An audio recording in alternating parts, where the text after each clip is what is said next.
ఇప్పుడు స్కేల్ తీసుకుని ఓ నుంచి హై పాయింట్కి స్కేల్ ఇట్లా పెట్టుకుని లోపలికి బెండ్ చేయాలి. బెండ్ చేసి ఏని ఈని ఇట్లా కలిపినప్పుడు మీకు పిరమిడ్ రెడీ అవుతుంది. దీనికి ఒక క్రాస్ టేపు వేసిస్తే పిరమిడ్ చక్కగా నిలబడుతుంది. ఈ విధంగా మనం శాంపిల్ పీసులు తయారు చేసుకుంటే వీటిని టెంప్లెట్స్గా ఉపయోగించుకుని ఎన్ని పిరమిడ్స్ కావాలంటే అన్ని పిరమిడ్స్, వందల పిరమిడ్స్ మనం తయారు చేసుకోవచ్చు. సెకండ్ మెథడ్లో పిరమిడ్లో ఎన్ని ట్రయాంగిల్స్ ఉన్నాయి? 4 ట్రయాంగిల్స్ ఉన్నాయి. 1 2 3 4.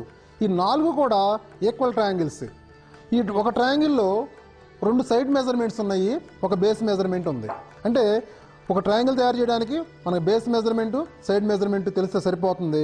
4 ట్రయాంగిల్స్ తయారు చేసి కలిపితే ఆటోమేటిక్గా పిరమిడ్ కూడా తయారవుతుంది. ఇప్పుడు ఈ ట్రయాంగిల్ ఎట్లా తయారు చేయాలి అనేది మనం నేర్చుకుందాం.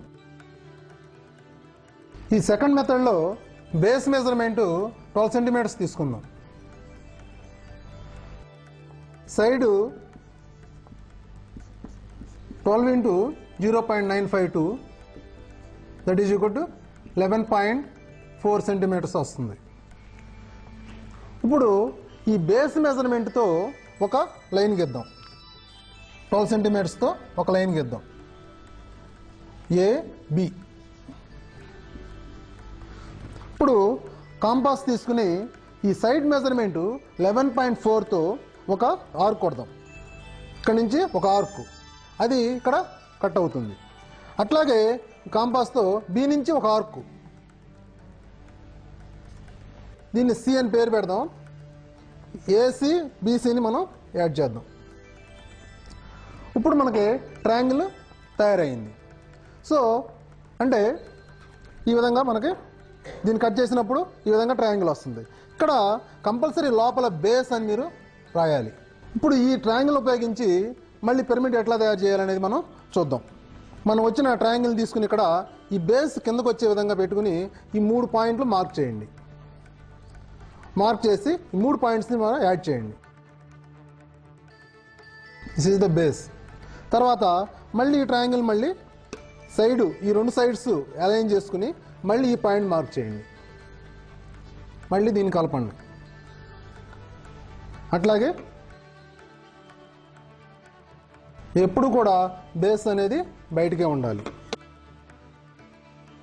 సో ఇప్పుడు మనకి ఫస్ట్ మెథడ్ వచ్చిన విధంగానే వచ్చింది. సో చూడండి, ఈ విధంగానే వచ్చింది. ఇప్పుడు మళ్ళీ ఫస్ట్ మెథడ్లో మీరు చేసిన విధంగానే దాన్ని బెండ్ చేస్తే మీకు పిరమిడ్ వచ్చేస్తుంది. ఇది సెకండ్ మెథడ్. ఇది ఇప్పుడు ఈ సెకండ్ మెథడ్లో బేసు 12 సెంటీమీటర్స్ తీసుకుందాం. సైడు 11.4 సెంటీమీటర్స్ అవుతుంది. ఎట్లా 12 into 0.952 వేస్తే మీకు 11.4 వస్తుంది. ఈ మెజర్మెంట్స్తో మనం ఒక ట్రయాంగిల్ తయారు చేద్దాం. బేస్ 12 సెంటీమీటర్స్తో ఒక లైన్ గీద్దాం. AB. ఈ వృత్తలేఖంతో 11.4 మెజర్ చేద్దాం. 11.4 వృత్తలేఖంతో మెజర్ చేసి ఏ నుంచి ఒక ఆర్కు, బి నుంచి ఒక ఆర్కు, ఈ 2 ఇంటర్సెక్ట్ అయిన పాయింట్ సి అని పేరు పెడదాం.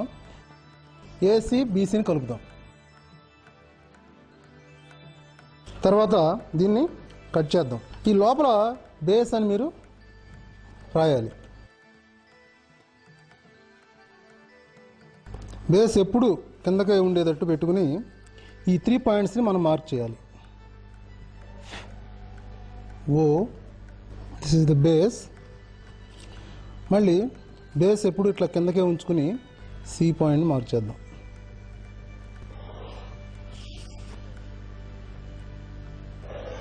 ఇప్పుడు ఈ అవుటర్లో కట్ చేద్దాం.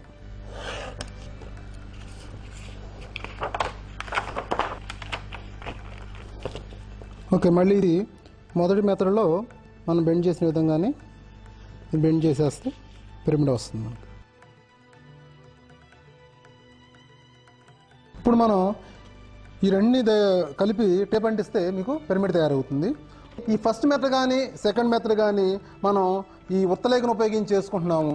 ఈ ఉత్తలేఖనితో చేసేది మ్యాక్సిమం మనం పిరమిడ్ క్యాప్ల వరకు చేసుకోవచ్చు. అంతకన్నా పెద్ద పిరమిడ్స్ చేయాలంటే ఈ మెథడ్లు రెండు కూడా సరిపోవు మనకి. దానికి మనం మూడో మెథడ్ ఉపయోగించుకోవాలి. ఇప్పుడు మనం థర్డ్ మెథడ్ని తెలుసుకుందాం. థర్డ్ మెథడ్ని మనం ట్రయల్ అండ్ ఎర్రర్ మెథడ్ కూడా చెప్పొచ్చు. ఈ థర్డ్ మెథడ్లో కూడా మనం ఈ ట్రయాంగిల్ పీస్ని కట్ చేసుకుంటాము. కాకపోతే ఈ ట్రయాంగిల్ పీసు చేసే విధానం మాత్రం డిఫరెంట్గా ఉంటుంది. పెద్ద పిరమిడ్కి కావాల్సిన విధంగా దీన్ని తయారు చేసుకుంటాం. సపోజ్ మనం బేస్ 45 సెంటీమీటర్లు తీసుకుందాం. బేసు 45 సెంటీమీటర్స్, సైడు 42.8 వస్తుంది దీనికి. ఇప్పుడు ఈ బేస్ 45 సెంటీమీటర్స్తో ఒక లైన్ గీద్దాం. మీరు 2 ఫీట్కి 3 ఫీట్కి కావాలంటే కనుక మీరు టేప్ను కూడా మనం ఉపయోగించుకోవచ్చు. 45 సెంటీమీటర్స్. ఇప్పుడు ఈ సైడ్ మెజర్మెంట్ 42.8ని మనం ఇక్కడ ఏ నుంచి బి నుంచి మార్క్ చేయాలి. ఏ నుంచి సపోజ్ ఇక్కడికి వస్తుంది అనుకుందాం. అట్లాగే బి నుంచి కూడా మనం మార్క్ చేయాలి. కానీ బి నుంచి మార్క్ చేసినప్పుడు ఈ 2 పాయింట్లు కలవు, అది సమ్వేర్ ఇక్కడికి రావడం జరుగుతుంది. కానీ మనకి సింగిల్ పాయింట్ కావాలి. అంటే ఈ సింగిల్ పాయింట్ అనేది ఇక్కడ ఏ నుంచి 42.8 ఉండాలి, బి నుంచి కూడా 42.8 ఉండాలి. అది ఈ రెంటి మధ్యలో ఎక్కడో ఉంటుంది. సో మళ్ళీ మనం ఏం చేయాలంటే మళ్ళీ స్కేల్ వెనక్కి తీసుకొచ్చి మళ్ళీ ఏ నుంచి పెట్టుకున్నప్పుడు అది కొంచెం యువతల దగ్గరికి రావడం జరుగుతుంది. మళ్ళీ బి నుంచి మళ్ళీ ఇంకోసారి మెజర్ చేయండి, అది దగ్గర రావడం జరుగుతుంది. సో ఈ రెంటిని మనం నిదానం క్లోజప్గా తీసుకొచ్చినప్పుడు ఒక పాయింట్ కాడ ఈ రెండు కూడా సింగిల్ పాయింట్కి సెట్ అవుతాయి అన్నమాట. అంటే ఈ పాయింట్ ఏ నుంచి బి నుంచి కూడా 42.8 ఉంటుందన్నమాట. తర్వాత దాన్ని కలపండి. సో ఇప్పుడు ఈ ట్రయాంగిల్ మనం కట్ చేసుకున్న తర్వాత సో దీన్ని మనం టెంప్లెట్గా ఉపయోగించుకుని మనం సెకండ్ మెథడ్లో చేసిన విధంగానే మనం పిరమిడ్ని తయారు చేసుకోవచ్చు. థర్డ్ మెథడ్లో బేసు 60 సెంటీమీటర్స్ తీసుకుందాం. సైడు 60 × 0.95 to 57.1 సెంటీమీటర్ వస్తుంది. 60 బేసు బి ఏ, బి నుంచి 57.1 ఇక్కడికి వస్తుంది. మళ్ళీ ఏ నుంచి కూడా 57.1 పెట్టాలి, అది ఇక్కడికి వచ్చింది. కానీ మనకి ఈ 2 పాయింట్లు సింగిల్ పాయింట్స్ కావాలి. సో మళ్ళీ దాన్ని సెట్ అయ్యేంత వరకు కూడా మనం దాన్ని చేస్తూనే ఉండాలి. ఇక్కడికి వచ్చింది 57.1. ఇప్పుడు సరిపోయింది. ఇక్కడ ఈ పాయింట్ ఏ నుంచి బి నుంచి కూడా 57.1 ఉంది. సో ఇది 2 ఫీట్ పిరమిడ్ యొక్క టెంప్లెట్. దీన్ని మనం కట్ చేసుకుని ఇట్లాంటి 4 కట్ చేసుకుని అంటించుకుంటేనేమో వుడ్ పిరమిడ్ తయారవుతుంది. లేదు దీన్ని ఉపయోగించి ఈ షేప్లో కనుక అల్యూమినియం కానీ కాపర్లో కానీ మార్క్ చేసుకుంటే మీకు కాపర్ పిరమిడ్ కానీ అల్యూమినియం పిరమిడ్ కానీ తయారవుతుంది. మనం ఈ విధంగా టెంప్లెట్ తయారు చేసుకుని 2 ఫీట్ పిరమిడ్ అయినా 3 ఫీట్ పిరమిడ్ అయినా 5 ఫీట్ పిరమిడ్ అయినా కూడా చేసుకోవచ్చు. మనం ఈ మెథడ్ ఉపయోగించడం ద్వారా ఇవే మనకు ఒక 1/2 mm కూడా డిఫరెన్స్ అనేది రాదు. ఎప్పుడైతే అపెక్స్లో డిఫరెన్స్ లేకుండా వస్తుందో చక్కగా కూడా మనకి పైన కోణం అనేది రావడం జరుగుతుంది. ఇప్పుడు మనకి అల్యూమినియం పిరమిడ్ కానీ కాపర్ పిరమిడ్ కానీ కావాలనుకోండి, ఈ ట్రయాంగిల్ పీస్ని తీసుకెళ్ళి ఆ షీట్ మెటల్ బెండర్ కనుక ఇస్తే అతను ఆ షీట్ మీద మార్క్ చేసుకుంటాడు. మార్క్ చేసుకుని కట్ చేసుకున్నప్పుడు అది ఈ విధంగా అతనికి వస్తుంది. తర్వాత ఇతను వీటిని లోపలికి బెండ్ చేసుకున్నప్పుడు ఆటోమేటిక్గా మీకు పిరమిడ్ రావడం జరుగుతుంది.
మనకి వుడ్ పిరమిడ్ కనుక చేయాలనుకుంటే ఇటువంటి పీసులు 4 కట్ చేయాలి. 4 కట్ చేసి వాటిని కలపాలి. ఈ విధంగా 4 ట్రయాంగిల్స్ మనం కట్ చేయాలి. కట్ చేసిన తర్వాత వీటిని లోపల చాంపర్స్ చేయాలి. ఎప్పుడైతే మనం లోపల చాంపరింగ్ చేస్తామో అప్పుడు మనకి ఈ షార్ప్ ఎడ్జ్ అనేది మనకు రావడం జరుగుతుంది, లేదంటే ఇక్కడ ఇట్లా గ్యాప్ రావడం జరుగుతుంది. తర్వాత వీటిని మనం ఎప్పుడైతే మనం ఇట్లా కట్ చేసి కలుపుతామో మనకి పిరమిడ్ తయారవుతుంది. వుడ్ పిరమిడ్ ఇది. ఈ విధంగా లోపల మనం ఫెవికాల్ పెట్టి కనుక అంటించేస్తే మనకి పిరమిడ్ తయారవుతుంది. ఆ పిరమిడ్ని మనం ఇట్లా ఏదన్నా ఫ్రేమ్ మీద మనం పెట్టేసుకోవచ్చు.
ఇప్పుడు మనం పెద్ద పెద్ద పిరమిడ్స్ ఎట్లా కట్టుకోవాలి, కింద కానీ గ్రౌండ్ మీద కానీ లేదంటే ఇంటి మీద రూఫ్ టాప్ పిరమిడ్స్ కానీ ఎట్లా కట్టుకోవాలో తెలుసుకుందాం.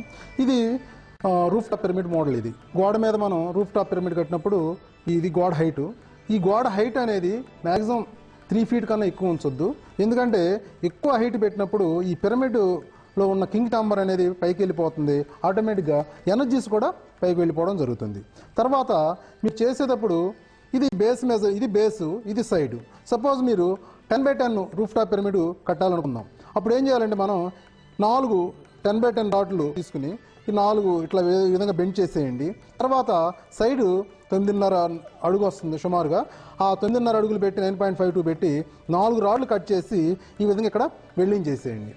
లోపల పక్కమట మీరు ఈ సపోర్టింగ్ రాడ్స్ అనేవి ఆ పిరమిడ్ సైజుని బట్టి మనం పెట్టుకోవచ్చు. తర్వాత దీని మీద చికెన్ మెష్ కనుక వేసేసేసి ప్లాస్టింగ్ కనుక చేసేస్తే మీకు రూఫ్ టాప్ పిరమిడ్ తయారవుతుంది. లేదు ఇంకా పెద్ద పెద్ద పిరమిడ్స్ 30 feet 40 feet అయితే కనుక మనం సివిల్ ఇంజనీర్తో డిజైన్ చేయించుకుని కాంక్రీట్ వేసేసుకుంటే సరిపోతుంది. కానీ మీరు ఏ సివిల్ ఇంజనీర్ దగ్గరికి వెళ్ళినా మీరు ఈ బేస్ మెజర్మెంట్, ఈ సైడ్ మెజర్మెంట్ మీరు చెప్పినప్పుడు ఆటోమేటిక్ లోపలిది డిజైనింగ్ అనేది వాళ్ళు చేసిస్తారు మీకు. తర్వాత ఈ పిరమిడ్ కావాలంటే మనకి హైట్ కావాలి. ఇందాక మనం చిన్న చిన్న పిరమిడ్ తయారు చేసినప్పుడు మనకు హైట్తో అవసరం లేదు, కానీ ఈ పిరమిడ్కి హైట్ అవసరం అవుతుంది. ఇప్పుడు ఈ పిరమిడ్ హైట్కి ఒక ఫార్ములా ఉంది. అదేంటంటే pyramid height is equal to